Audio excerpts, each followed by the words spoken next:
Hello, and welcome to the Sidekick Critic Podcast. As always, I am your host, Andrew Crosby, for this still newish film and entertainment industry podcast. Once again, please make sure you follow me on Instagram and TikTok at Sidekick Critic.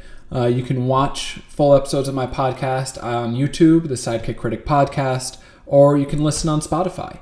I'm really excited for today's episode. I'm really excited.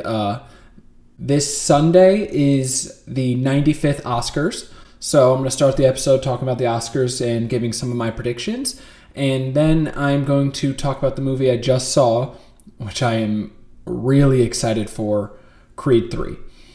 I had initially intended for this to be a full Oscars episode, but I loved Creed so much that I am cutting short my Oscars episode, and am giving Creed half the episode here. I may still do a full Oscars special after the show, but for now, we're going to do a little half show where I give some predictions. Okay, so the Oscars, it's the Academy Awards, the 95th year of the awards this year. It's an annual award show for the Academy of Motion Picture Arts and Sciences, and that's an organization that helps oversee and attempt to further the motion picture industry. They award these awards every year, and there's typically a Big Six, and that's going to be what I submit my Big Six, as in Big Six awards that are most talked about and most sought after, and I'm going to submit my predictions for those as well as one extra that I just want to talk about a little bit. The one extra is going to be the animated feature film. There's one specific movie I'm really excited to talk about. And then the Big Six are as follows: Best Director, Supporting Actor and Supporting Actress, then Actor and Actress in a Lead Role, and then Best Picture. So those are the Big Six, plus Animated Feature. I'm going to dive right in. The nominees for Animated Feature are Guillermo del Toro's Pinocchio, Marcel the Shell with Shoes On, Puss in Boots. I'm missing one here. The Sea Beast and Turning Red. Brain short-circuited a little bit, but so of those, I think the runaway that's going to be a winner that everyone's predicting is Guillermo del Toro's Pinocchio. It's already won Best Animated Feature at the Producers Guild Award, the Golden Globes, the BAFTAs, and the Critics' Choice Awards. So it's almost a foregone conclusion that's going to win. But I'm still going to pick Marcel the Shell with Shoes On because that was one of my top 5 movies of last year. It follows this shell who's looking for his family. And the only family member still left with Marcel is his grandmother. And the grandmother is very old, very forgetful, has some injuries, and it was very reminiscent of my grandmother, who recently passed away, who I love dearly, and also had some injuries and had Alzheimer's. And I cried, teared up, and had some tears multiple times during that movie because it really hit home. And the movie's made with tons of love. You can feel it, and it's just, I highly recommend anyone watch that movie. If you love your grandmother, watch that movie. It's, like I said, one of my top 5 from last year. I don't think it's going to win, but I'm predicting it as my pick for Best Animated Feature because I just loved it so much, and I'd love to see it somehow pull off an upset in this category. Now, we're going to go on to those Big Six I talked about. First up is going to be Best Director. Nominated in this category are Martin McDonagh for The Banshees of Inisherin, Steven Spielberg for The Fabelmans, Todd Field for Tar, Ruben Östlund for Triangle of Sadness, and Daniel Kwan and Daniel Scheinert. I'm just going to call them the Daniels, as even their own movie does, for Everything Everywhere All at Once. I saw 5 of those films. Everything but The Fabelmans. Fabelmans, Steven Spielberg has a great chance to win. The Academy loves him. He already won Golden Globe for Best Director for The Fabelmans. One of the most famous directors of all time, Jaws, Jurassic Park, Indiana Jones. Very solid chance he wins it, but my pick is going to go to the Daniels for Everything Everywhere All at Once.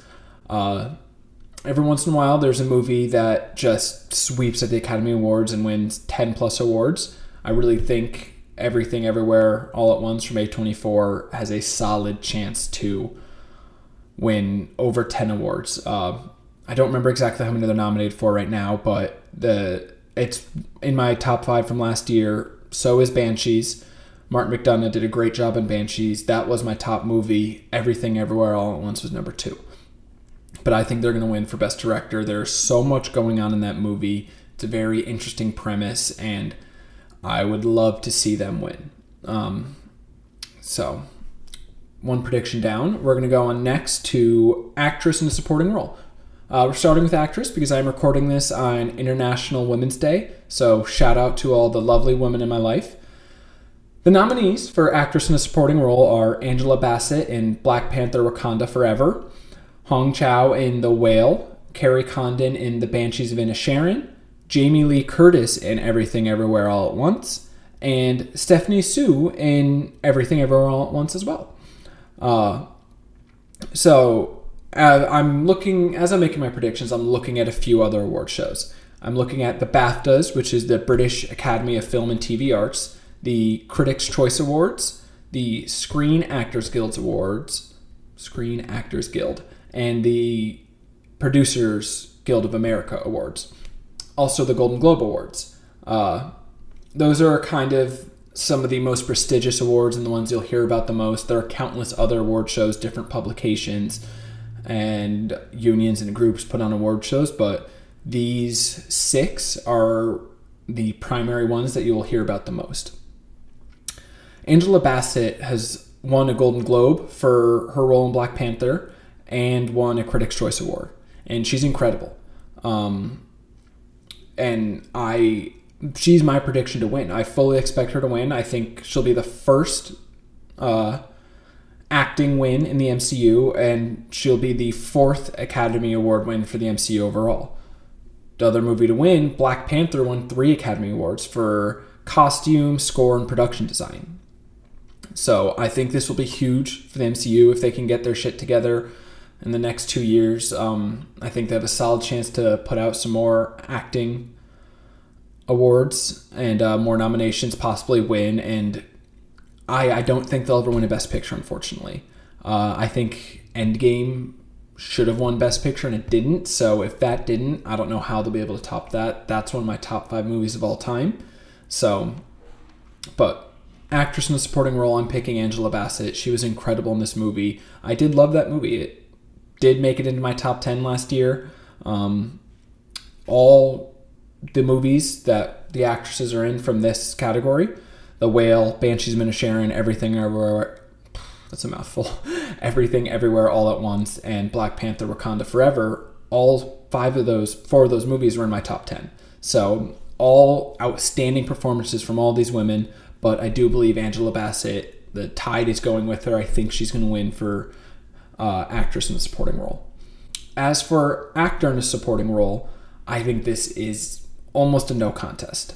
The nominees are Brendan Gleeson from The Banshees of Inisherin, who you may know as Mad-Eye Moody in the Harry Potter movies, Brian Tyree Henry in Causeway, Judd Hirsch in The Fabelmans, Barry Keoghan in The Banshees of Inisherin, and Ke Huy Quan in Everything Everywhere All at Once.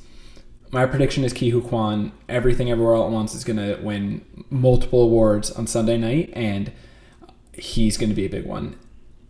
Without realizing it, you may know him from The Goonies and Indiana Jones, and I highly suggest everyone watch. There was an Actors Roundtable, I believe it was the Hollywood Foreign Press put it on, with Ke Huy Quan, Brendan Fraser, Adam Sandler, Austin Butler, and Colin Farrell, and it was an amazing hour of them talking. And he was talking about how Steven Spielberg gave him his shot with Indiana Jones, and he had The Goonies, and then for years he struggled to find work in Hollywood, and you haven't seen him much, and he hasn't worked in much, and he had nearly given up on his dream when he got this role in Everything Everywhere All at Once, courtesy of the Daniels, and he was amazing in that film.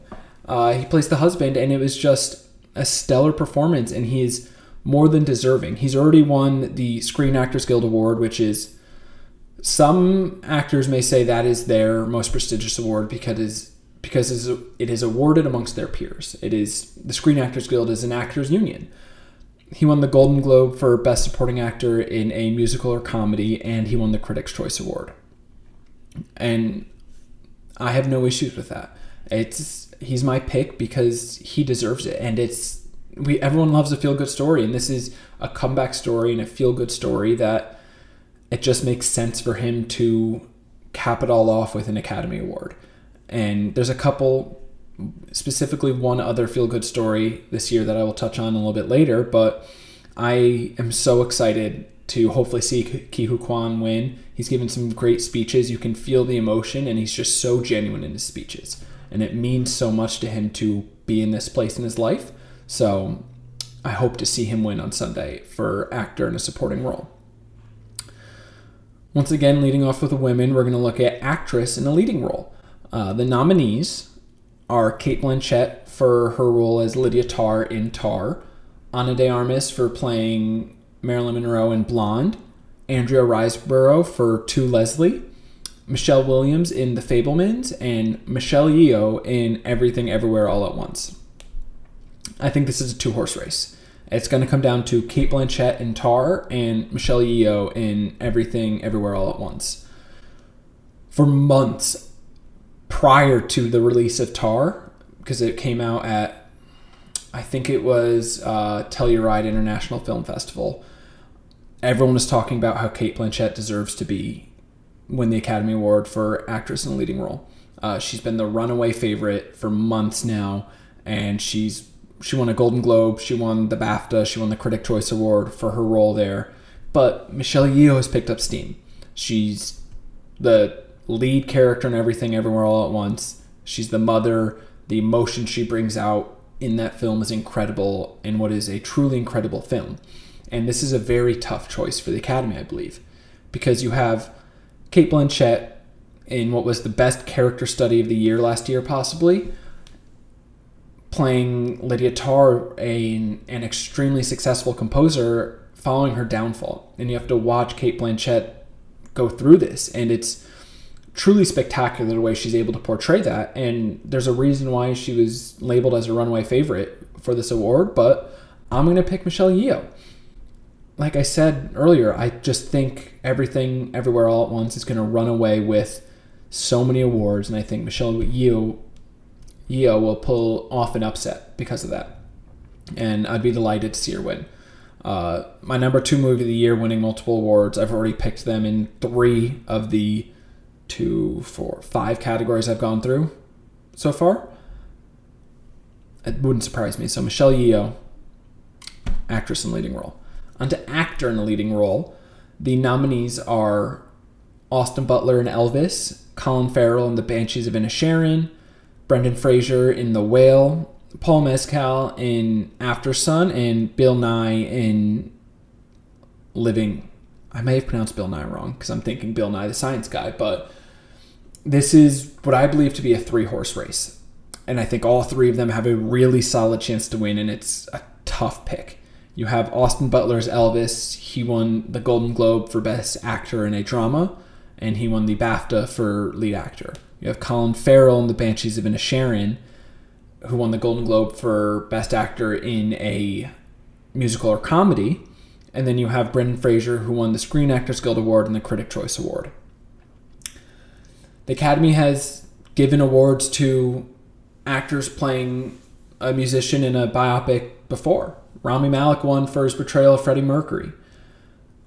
So there's a solid chance, and he's picked up a lot of steam as the nominees came out and as award season has progressed, to win this award. Colin Farrell also won a Golden Globe, which is usually a pretty decent precursor.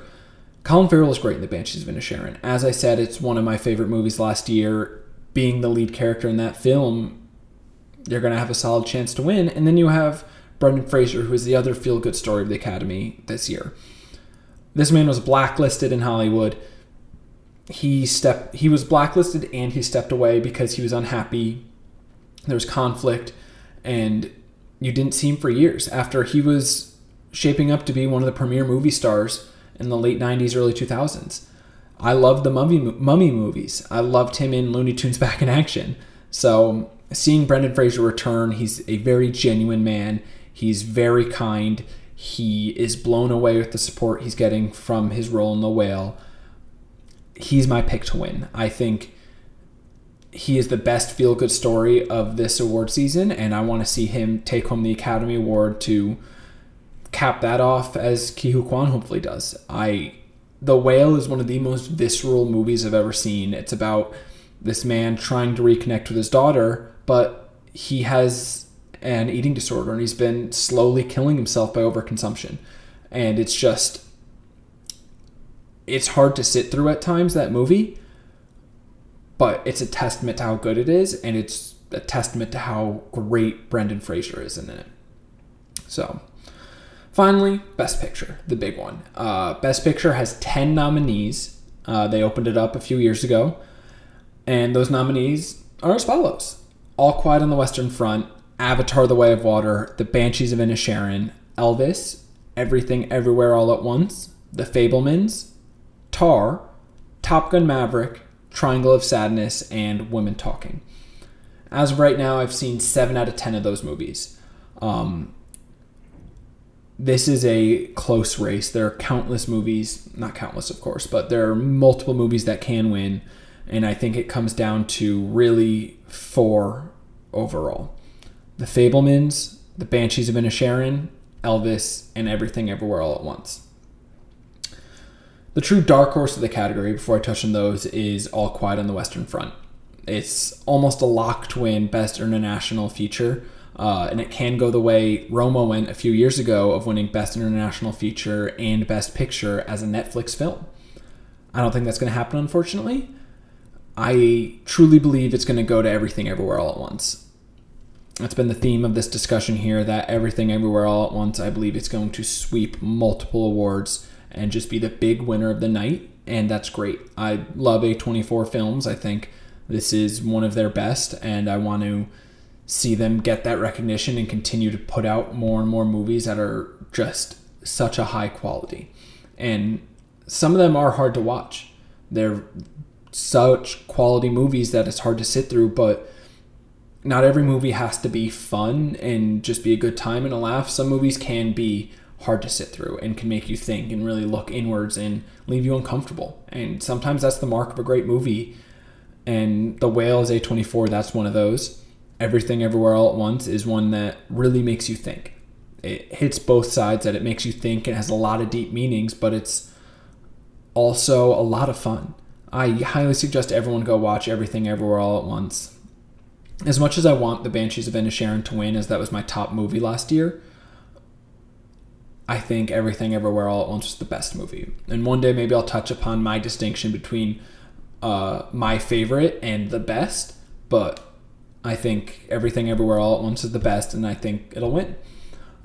As I said, the Oscars are this Sunday, so I hope you're watching. I'll be watching, and that's kind of my Oscars prediction there. I'm thinking afterwards I might do a full recap where I focus on some of the smaller awards and talk about the sidekicks as they get the recognition that they deserve at the Academy Awards and get to give their speech and win their awards.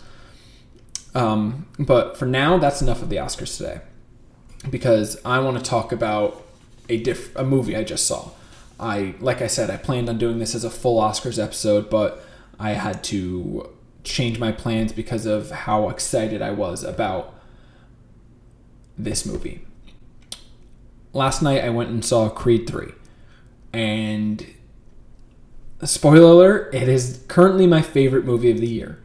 Just recorded my 2023 movies ranked so far, just posted it. I hope you listened. Knock at the Cabin was my number 1, and the first movie I see after I record that, Knock at the Cabin's knocked out of the number 1 spot. Creed 3, I loved it. So we're going to launch right into it with my 1-minute review of Creed 3. A stellar movie. The best of the Creed trilogy so far. I recently watched the first 2, having never seen them, and this is hands down the best of the 3. It's Michael B. Jordan's directorial debut, and he does an amazing job directing this film. starring Jonathan Majors, Michael B. Jordan, Tessa Thompson.